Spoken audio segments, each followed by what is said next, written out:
बिस्मिल्लाहिर्रहमानिर्रहीम। अस्सलाम वालेकुम डियर स्टूडेंट। उम्मीद करती हूँ कि आप सब खैरियत से होंगे, ठीक ठाक होंगे। डियर स्टूडेंट, आज हम पढ़ेंगे क्लास 9 की केमिस्ट्री के बारे में। इसका फोर्थ चैप्टर जो हमने स्टार्ट किया था 4.9, फोर्थ चैप्टर स्टाइशियोमेट्री जो हमने स्टार्ट किया था, उसका ये टॉपिक है 4.9 मिकदारी मिसाल को हल करने में इक्वेशन का इस्तेमाल, calculations based on chemical equations. ये हमने कल स्टार्ट किया था। ये इसका लास्ट टॉपिक है फोर्थ चैप्टर स्टाइशियोमेट्री का। इसके हमने ये जो ऊपर ये जो डेफिनेशन है, ये थोड़ी डिटेल हमने पढ़ी थी ऊपर। इसकी एग्जांपल हमने आज करनी, जो हमारी एग्जांपल है कितने 4, वह आज हमने समझनी है।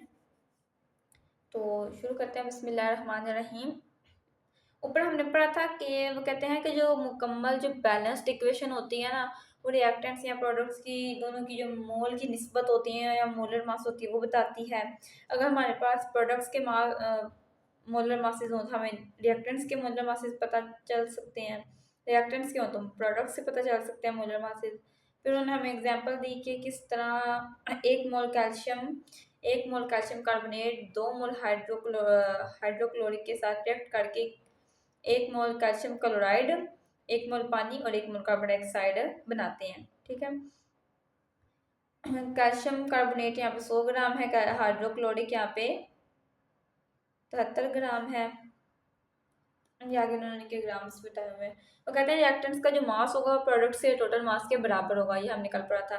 जैसे कि यहाँ पे कैल्शियम कार्बोनेट और हाइड्रोक्लोरिक, कैल्शियम कार्बोनेट का है 100 ग्राम और 73 ग्राम है हाइड्रोक्लोरिक का। इन दोनों को हम प्लस करेंगे तो 173 आएगा। तो अगर हम कैल्शियम क्लोराइड का भी अंदर इसका भी ऐड करें, मतलब 111 प्लस 18 प्लस 44, इसको भी हम प्लस करें तो 173 आता है। ये रिएक्टेंट्स है। रिएक्टेंट्स का जो मास होता है प्रोडक्ट्स के मास के टोटल बराबर होता है। ठीक है। तो आगे ये इन्होंने हमें नीचे दी हुई है इसकी एग्जाम्पल। कहते हैं 25 ग्राम लाइमस्टोन को जब हाइड्रोक्लोरिक एसिड की काफ़ी ज़्यादा मिकदार से ऊपर दी गई इक्वेशन के मुताबिक रिएक्ट कराया जाए तो कैल्शियम कार्बन क्लोराइड की कितनी मिकदार बनती है। वो कहते हैं 25 ग्राम लाइमस्टोन। यहाँ पे अगर हम ऊपर बात करें तो ऊपर ना उन्होंने हमें कैल्शियम कार्बोनेट 100 ग्राम दिया हुआ है, लेकिन यहाँ पे वो कह रहे हैं 25 ग्राम लाइमस्टोन। ये ऊपर ये जो उन्होंने हमें एग्जांपल दी, इक्वेशन दी है, ये बैलेंस इक्वेशन, ये इसी से ही रिलेटेड है। ये वही इक्वेशन है, बस फर्क कितना है कि यहाँ पे कैल्शियम कार्बोनेट 100 ग्राम है ना। 100 ग्राम कैल्शियम कार्बोनेट जब 73 ग्राम जो हाइड्रोक्लोरिक के साथ रिएक्ट करता है ना, तो वो कैल्शियम क्लोराइड, हाइड्रोजन और कार्बन डाइऑक्साइड बनाता है। लेकिन ये आपको कहते हैं कि 25 ग्राम का जो कैल्शियम कार्बोनेट है, यहाँ पे लाइमस्टोन है, उसको जब हाइड्रोक्लोरिक के साथ काफ़ी ज़्यादा मिकदार से रिएक्ट करें तो कैल्शियम क्लोराइड की कितनी कितनी मिकदार बनती है। यहाँ पे अगर हम 100 ग्राम को 73 ग्राम से 100 ग्राम कैल्शियम कार्बोनेट को 73 ग्राम हाइड्रोक्लोरिक के साथ रिएक्ट करें तो कैल्शियम जो क्लोराइड है, कैल्शियम क्लोराइड वो 111 ग्राम बनती है। यहाँ पे 100 ग्राम को अगर रिएक्ट करवाया जाए तो 111 बनती है। लेकिन वो यहाँ पे कहना है कि 25 ग्राम कैल्शियम कार्बोनेट का मास है 25 ग्राम, कैल्शियम कार्बोनेट का मोलर मास है 100 ग्राम। मोल कैल्शियम क्लोराइड का मास जो हमने फाइंड करना है, कैल्शियम क्लोराइड का मोलर मास है 111 ग्राम। ठीक है। अब नीचे उन्होंने हमें, ये हमारे पास रिक्वायर्ड डेटा है, अब नीचे उन्होंने हमें इसको हल करके बताया हुआ है कि कैसे इसको हमने हल करना है। हाँ जी, यहाँ पे उन्होंने बताया इक्वेशन के मुताबिक, जो ऊपर उन्होंने हमें इक्वेशन दी थी उसके मुताबिक अगर 100 ग्राम कैल्शियम ऊपर हमने पढ़ा था ना, 100 ग्राम कैल्शियम कार्बोनेट जितना कैल्शियम क्लोराइड मुहैया करता है, मतलब 100 ग्राम है ये 100 ग्राम कैल्शियम कार्बोनेट है, तो ये कितना, मतलब कैल्शियम क्लोराइड 100 ग्राम पर कैल्शियम कार्बोनेट कितना कैल्शियम क्लोराइड हमें मुहैया करेगा, तो 111 ग्राम है। यहाँ पे 111 ग्राम लिखा हुआ है। ठीक है।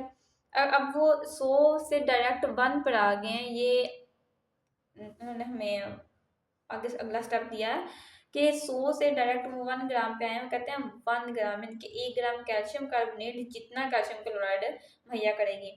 तो यहाँ पे अब 1 ग्राम आगे नहीं, ऊपर 100 था, यानी कि 100 ग्राम कैल्शियम कार्बोनेट हमें 111 ग्राम में कैल्शियम क्लोराइड रिक्वायर करती है, लेकिन यहाँ पे 1 ग्राम कैल्शियम कार्बोनेट जितना कैल्शियम क्लोराइड मुहैया करेगी 111 ग्राम अब बटा 100 ग्राम, मतलब 111 बटा 100।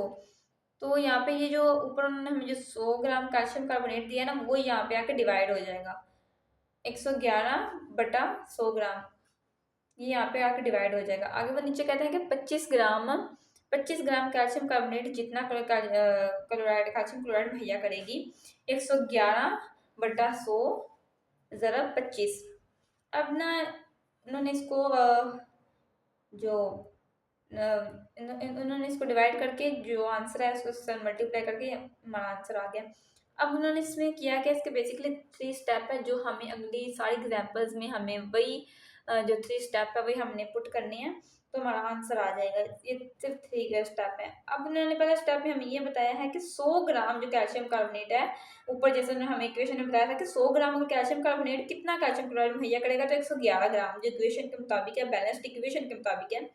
अब 100 से डायरेक्ट वो 1 पे आए हैं, 100 से 1 पे हम कहते हैं 1 ग्राम कैल्शियम कार्बोनेट कितना कैल्शियम क्लोराइड मुहैया करेगा, तो वो ऊपर जो 100 ग्राम था वो यहाँ पर आके डिवाइड हो जाएगा। ठीक है, 111/100, ये 100 ग्राम यहाँ पे आके डिवाइड हो जाएगा। फर्स्ट स्टेप में इन्होंने हमें ये बताया कि 100 ग्राम कैल्शियम कार्बोनेट, अब यहाँ पे डायरेक्ट 1 पे आए हैं, 1 ग्राम कैल्शियम कार्बोनेट। फिर उन्होंने हमें जो रिक्वायर्ड उन्होंने हमें कैल्शियम कार्बोनेट दिया था, जो रिक्वायर्ड डेटा उन्होंने हमें दिया था कैल्शियम कार्बोनेट का 25 ग्राम, तो जो 25 ग्राम होगा वो यहाँ पे आके मल्टीप्लाई हो जाएगा। तो फिर इसका आंसर आएगा 27.75 ग्राम, ये हमारा आंसर आ जाएगा। ये कैल्शियम क्लोराइड बनती है। 25 ग्राम लाइमस्टोन में को जब हाइड्रोक्लोराइड की ज़्यादा मिकदार के साथ रिएक्ट करें तो 27.75 ग्राम बनती है कैल्शियम क्लोराइड। ये जैसे उसके सिर्फ 3 स्टेप करने हैं। आगे अगला क्या उन्होंने हमें दिया हुआ है, हाँ जी, अगला हमारे पास है 1.80 मोल्स एथाइल अल्कोहल को हवा में पूरी तरह जलाने के लिए ऑक्सीजन के कितने मोल्स की जरूरत होगी, नेस कार्बन डाइऑक्साइड के कितने मोल्स बनेंगे। अब उन्होंने हमें बताया कि 1.80 जो मोल्स हैं एथाइल अल्कोहल के, उनको जब हवा में पूरी तरीके से जला दिया जाए तो ऑक्सीजन के कितने मोल्स बनेंगे और कार्बन डाइऑक्साइड। अब यहाँ पे उन्होंने हमें ऑक्सीजन और कार्बन डाइऑक्साइड को उन्होंने हमें दिया हुआ है कि आप लोगों ने ये 2 टारगेट है, आप लोगों ने इन दोनों को फाइंड करना है। ठीक है, अब नीचे उन्होंने हमें केमिकल इक्वेशन के मुताबिक यानी कि अब हम इसकी बैलेंस्ड इक्वेशन बना लेंगे। एथाइल अल्कोहल को ऊपर जैसे उन्होंने बताया था कि इसको पूरी तरह हवा में जलाने के लिए ऑक्सीजन के कितने मोल्स होंगे। यहाँ पे उन्होंने हमें ऑक्सीजन के 3 मोल्स, ये रिक्वायर्ड डेटा है ना, तो यहाँ पे ऑक्सीजन के 3 मोल्स के साथ हमने एथाइल अल्कोहल का 1 मोल ऑक्सीजन के 3 मोल्स के साथ रिएक्ट करके 2 मोल कार्बन डाइऑक्साइड और 3 मोल हाइड्रोजन पानी के बनाता है। ठीक है, ये ये हमने बैलेंस्ड इक्वेशन इसकी बनाई है। आगे वो कहते हैं कि 1 मोल एथाइल अल्कोहल को पूरी तरह हवा में जलाने के लिए दरकार, वो कहते हैं अब 1 मोल जो एथाइल अल्कोहल है, एथाइल अल्कोहल के जो मोल्स हैं वो यहाँ पे 1.80 हैं। तो कहते हैं 1 मोल एथाइल अल्कोहल को जब हवा में पूरी तरीके से जलाने के लिए जो दरकार ऑक्सीजन होगी तो वो यहाँ पे होगी 3 मोल्स, क्योंकि एथाइल अल्कोहल को हमने 1 मोल एथाइल अल्कोहल का, यहाँ पे 1 मोल है ना, 1 मोल एथाइल अल्कोहल को हमने 3 मोल ऑक्सीजन के साथ रिएक्ट करवाया है, तो यहाँ पे कहेंगे 3 दिखा है 3 मोल्स। तो 1.8 मोल्स एथाइल अल्कोहल को जलाने के लिए दरकार ऑक्सीजन। अब यहाँ पे 1 मोल को हमने लिखा था ना, अब यहाँ पे जो उन्होंने हमें दिया था रिक्वायर्ड जो हमारे पास थी मोल्स एथाइल अल्कोहल के, वो 1.8 है। तो ये जो 3 मोल्स यानी कि ऑक्सीजन इसको जलाने के लिए दरकार ऑक्सीजन 3/1 ज़रब 1.8, ये जो 1.8 यहाँ पे आया है, ये जो एथाइल अल्कोहल के हैं, ये यहाँ पे आके मल्टीप्लाई हो जाएगा। तो इसको साथ डिवाइड करके जो आंसर आएगा इसके साथ हमने मल्टीप्लाई करना है, तो हमारे पास आएगा 5.4 मोल है, ये ऑक्सीजन के हैं। अब वही सेम नीचे ये वही कह रहे हैं कि 1 मोल एथाइल अल्कोहल के कितने मोल्स कार्बन डाइऑक्साइड बनाती हैं, तो कार्बन डाइऑक्साइड के 2.0। आगे वो उन्होंने बताया कि 1.8 मोल जैसे कि ऊपर उन्होंने हमने लिखा है, सेम वही प्रोसीजर है। कहते हैं 1.8 मोल्स एथाइल अल्कोहल कितने मोल्स कार्बन डाइऑक्साइड बनाएगी, तो 2/1 ज़रब 1.8, इसको इसके साथ डिवाइड करके जो आंसर आएगा इसको इसके साथ मल्टीप्लाई करना है, तो हमारे पास आएगा 3.6 मोल्स आएंगे कार्बन डाइऑक्साइड के। सेम वही है जो ऊपर हमने जो ऑक्सीजन के लिए हमने किया था प्रोसीजर, वही नीचे कार्बन डाइऑक्साइड के लिए है। जस्ट यहाँ पे 3 आता है क्योंकि कार्बन डाइऑक्साइड के सॉरी ऑक्सीजन के 3 मोल्स है ना, 3 मोल्स को हमने 1 पे डिवाइड करके इसके साथ मल्टीप्लाई करना है, ठीक है। और यहाँ पे जो कार्बन डाइऑक्साइड के वो 2 मोल्स है, 2 मोल्स को हमने 1 पे इसके साथ डिवाइड करके 1.8 के साथ मल्टीप्लाई करना है, तो हमारे पास आंसर आ जाएगा। वही 3 स्टेप जो हमने पीछे किए थे वही यहाँ पे हमने फॉलो करने हैं।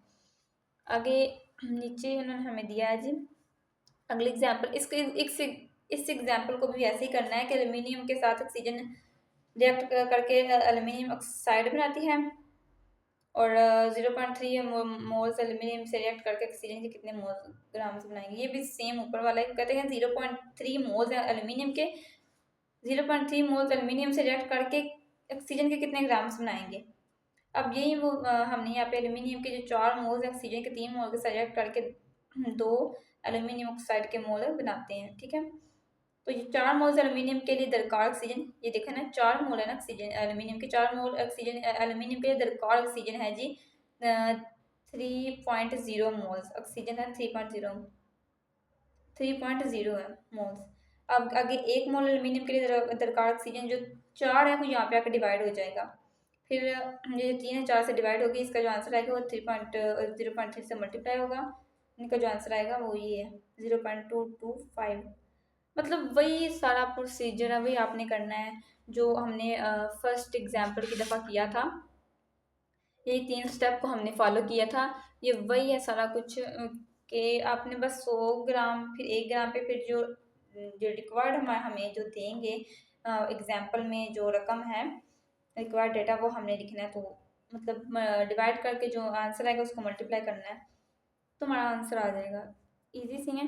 आई होप सो कि आप लोगों को समझ आ गई होगी इन एग्जाम्पल की। सो दुआ में याद रखिएगा, मिलते हैं नेक्स्ट वीडियो में, तब तक के लिए अल्लाह हाफिज़।